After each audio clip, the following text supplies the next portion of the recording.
right now, a special ABC15 investigation. They say justice is blind. Well, when Arizona investigates and disciplines judges, so is the public.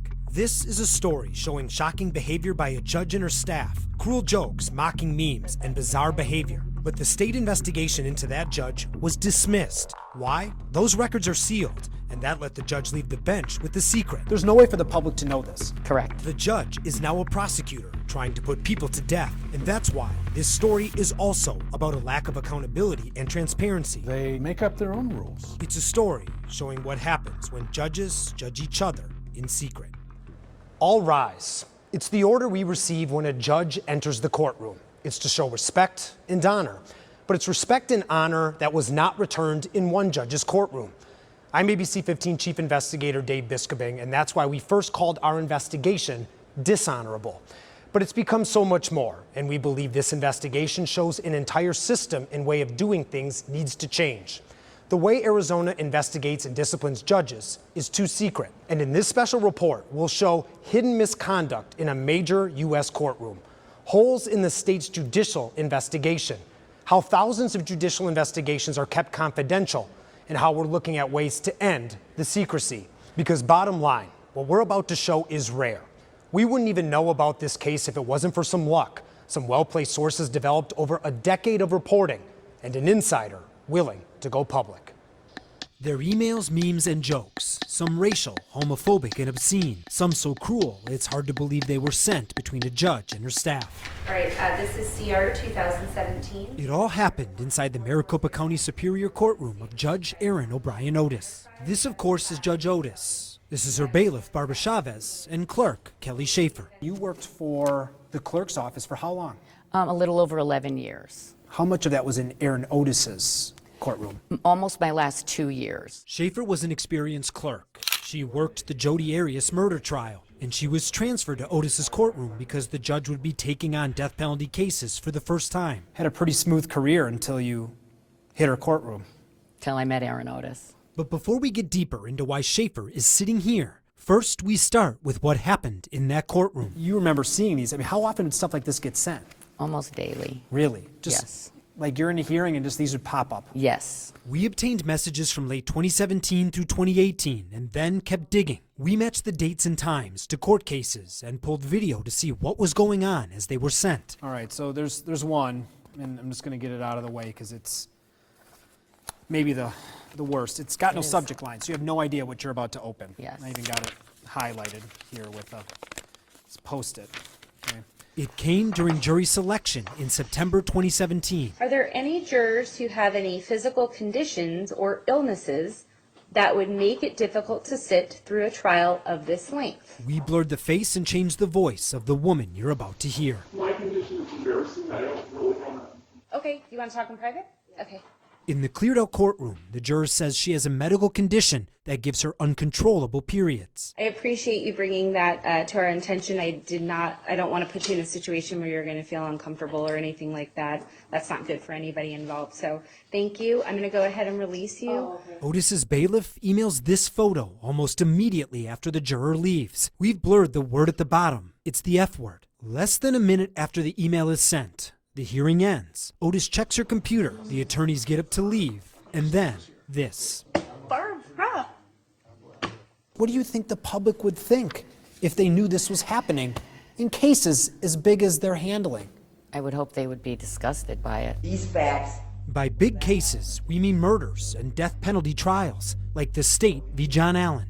He's one of multiple family members convicted of first-degree murder after they put 10-year-old Amy Deal in a footlocker. And at this moment in trial, Otis's bailiff emails a pair of photos to Otis, comparing the defendant and his family to characters in movies. First, The Hills Have Eyes, then Chucky. ABC15 obtained many examples in many cases. I mean, some of these are homophobic. They're Oh, my word, yes. sexist, racist, Yes. just blatantly insensitive. Absolutely. You name it. To be clear, the bailiff, Barbara Chavez, initiated many of the mocking emails. But here's one first sent by Judge Otis about a defense attorney. The subject line, pants. Quote, not for trial or even ever. Otis again emails her bailiff a minute later. You can see all the cellulite on her butt. The bailiff then sends this picture you've been looking at. And we added the black box because the original image is too graphic for TV news. We're not going to show video of the defense attorney, but this is Otis's expression moments after the photo is sent. Jurors, defendants, their families, attorneys, court staff, even other judges were all targets. I mean, was anybody off limits? No. Prosecutors even? Oh, yeah, nobody was off limits.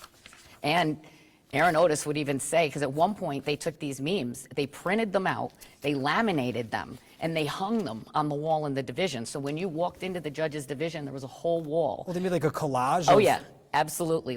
It was a collage on the wall. And then finally the court reporter went out and bought a little photo album book, and we were like, please take them off the wall and put them in your hate book. So they did. They had a hate book. Hate book? A hate book, yeah. Is that what they called it? That's what I called it. Okay. But I mean... What else can you call it? I don't know. In a statement, Otis, quote, absolutely refuted the claims about an album of memes and emails. And as for Schaefer, why didn't she just ask for a transfer? They said if I wanted to leave, they were going to tell her it was at my request. I was afraid of her. I had a great career there. In early 2019, after almost 2 years, Schaefer finally spilled everything to her bosses in writing. It forced the clerk's office to file a complaint with the Arizona Commission on Judicial Conduct. The commission oversees and investigates judges. The complaint included info about the same memes and emails, plus other serious allegations, like manipulating judicial performance reviews, and inappropriate interactions with defendants, and ex parte communication with attorneys.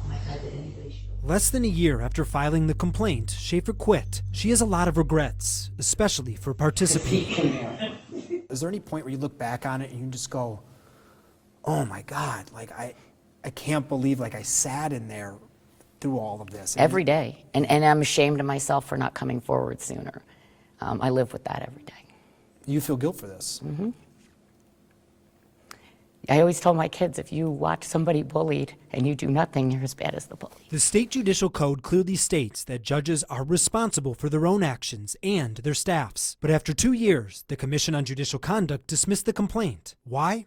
We don't know. Their records are confidential. They don't have public meetings, and they declined to give us more information. In this order, the only public document outlining their decision, it says, the commission found no clear and convincing evidence that the judge had initiated any memes. The commission considered the judge's remorse, and they warned her about appropriately supervising her judicial staff, including an employee's use of electronic communications. I mean, that's almost passive. It's like she didn't participate, but she did. 100% she did.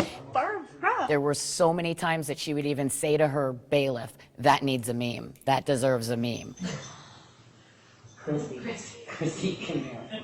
To me, this raises a whole bunch of questions about what happened in this case, but how seriously this commission's taking its job at holding judges accountable. The order also says the commission didn't find evidence for the other allegations, and because they dismissed the case, they removed Judge Otis's name from the final public order. What do you think about this?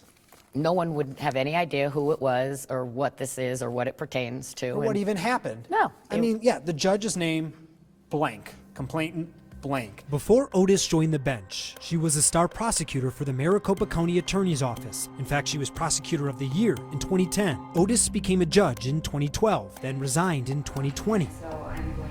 She left in the middle of the judicial investigation to go back to work at the county attorney's office. And emails and text messages show former county attorney Alistair Adele, current county attorney Rachel Mitchell, and other top officials all recruited her. She's now a high-level prosecutor in the Capital Case Division, the unit that handles murder and death penalty cases. That's the other thing. She now is on a capital caseload. So she is prosecuting people to put them to death.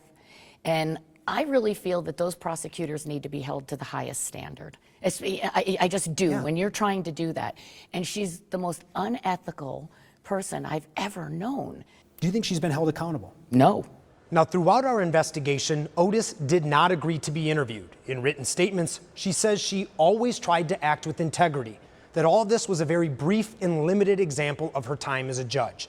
Now, here's a direct quote. In retrospect, the situation relating to the emails and/or memes over email should have been discouraged and stopped. I admit that I did not handle that in the best way and have taken full responsibility for it. But maybe most important, Otis emphasized multiple times that the Judicial Commission dismissed the complaint against her. Dishonorable continues after the break.